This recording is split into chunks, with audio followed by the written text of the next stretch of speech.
Hello, thanks for being in a brand new video. On this occasion, Mr. Pablo is helping me record this unboxing of the Xiaomi Redmi Note 13 Pro 5G, a huge name. Let's get started.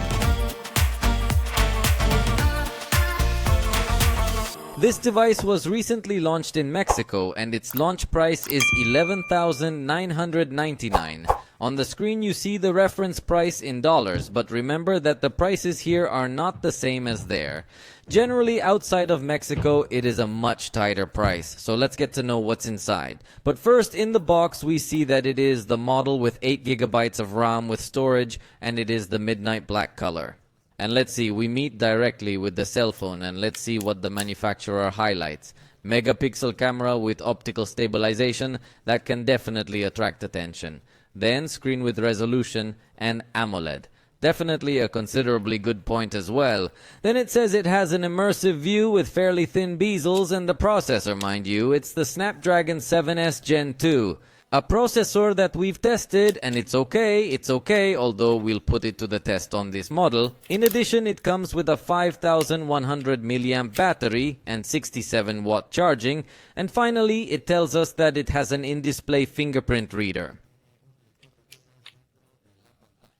And let's see, the design of the back cover, honestly I do not like it much because it is too reflective, plus as you can see it stains a lot with your fingers, but well, this is to everyone's taste. But let's leave the cell phone on here while we see what else comes inside the box. The first thing we find is this envelope with the tool to remove the tray. Then we find the usual papers and a case.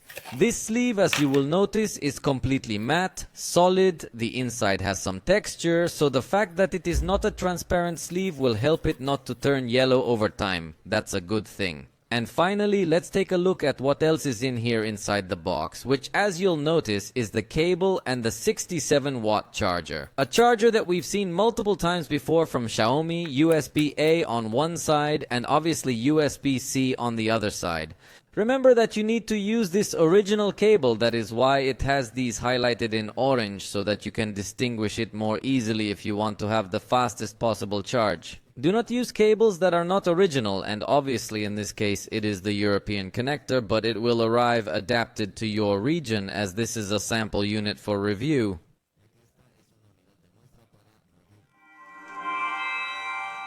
And ready? Here we have the device configured. Let's take a quick look. For the moment I see that it has an excellent use of the front, as they said in their sticker, so the front design is pleasing me. This device has a weight of 187 grams and a thickness of 7.98 millimeters. In other words, these are average features. We couldn't say it's spectacular in this regard, but it doesn't disappoint. In this case, one of its attractive points is that it comes factory updated with Android 14 but still does not come with Hyper OS, so that update will receive it in the future. Also an attractive point is the storage, which has 512 gigabytes. A very uncommon figure in this range, although in this case I have the 256 model, which is a good thing anyway. It also comes with 12 gigabytes of RAM.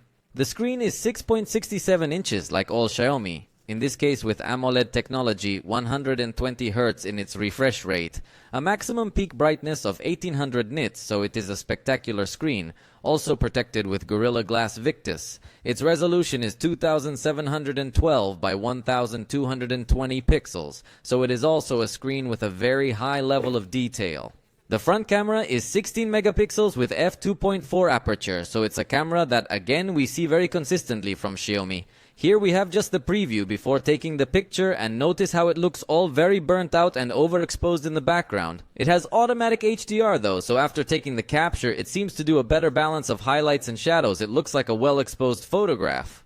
It would have to be tested in more detail, but for now the first impression is that it does balance highlights and shadows well. Although not quite right, it seems to me that there are some areas that remain overexposed or burned. On the back we will find the 8 megapixel ultra wide angle camera with f2.2 aperture. Subsequently the 200 megapixel main camera with f1.65 aperture and optical stabilization. We additionally have up to 4x zoom on this preset, so it seems to preserve good quality in those settings. And obviously if you want to take a 200 megapixel photo, you have to enter a special mode, where curiously also allows us to apply zoom, although that should not be because they will surely be interpolated pixels. Here is an example picture taken with the ultra-wide camera.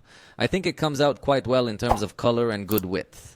Obviously, I insist that in a later review we will do a more detailed analysis of the photographs, but it seems to have a good result with both cameras. The camera that I'm not convinced about will be the third camera, which is 2 megapixel macro with f2.4 aperture, nothing else. So it will be a very simple camera. Here's a picture with the 2x setting where it looks like it does retain optical quality. Notice how even that sign that was quite far away looks nicely detailed, so I think we have a good quality zoom. Even this 4x, see how it still looks very detailed. It looks like the zoom is well optimized on this device, and it's probably going to be one of its strongest points. In fact, the maximum is 10x. And notice, in this case, it's already starting to look a bit forced, but for a mid-range device, I think the zoom doesn't disappoint.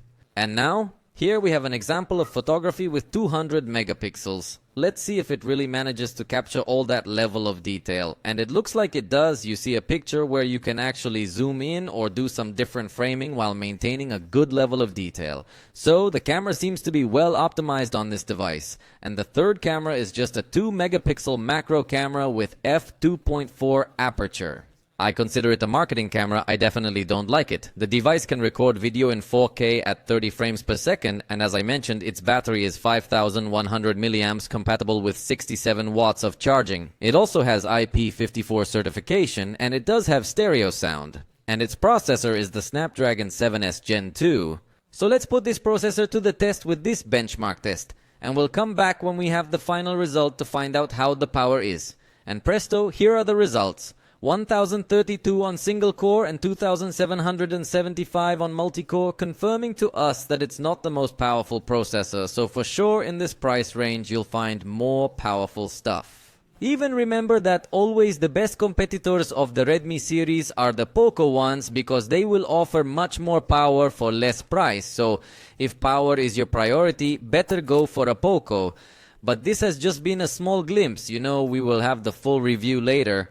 For now, it has only been first impressions, and see what it comes in the box. I hope you enjoyed this video. If you liked it, you know you can let us know, and we'll see you next time.